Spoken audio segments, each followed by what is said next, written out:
So, Jim, when the air traffic controller said they lost contact, how often are they monitoring that? Is it constant? It is constant to the extent where they have regular reports that they have to make and that sort of thing. I would suspect, and I don't know this for a fact, but I would suspect that they also may have lost radar contact with it. This route, as you pointed out on the map there, is mostly over land. They're not dealing with the thing here where this airplane was over the middle of the ocean someplace.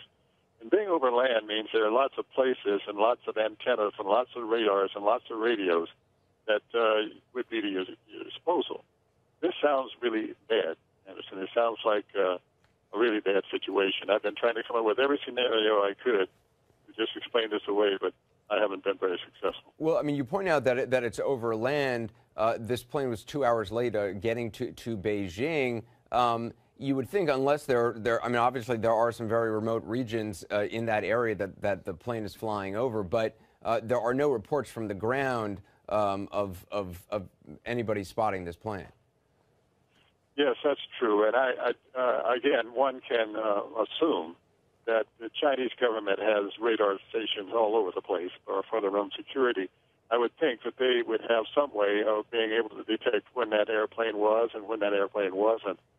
We're dealing with an airplane that is about as sophisticated as any commercial airplane can possibly be at this point in time. It has, as you mentioned, an excellent safety record. I mean, their only fatality has been the Asiana crash in San Francisco. There's been one other 777 that had some problems, but no one was hurt in that. This is really a shock in lots of ways. This may be a dumb question, but I mean, when the airline says they're trying to find this airplane, how do they go about trying to find it? Are they just waiting for reports from the ground? I mean, how do they actually go about this? They use everything available to them. You use any reports that are coming in from people on the ground.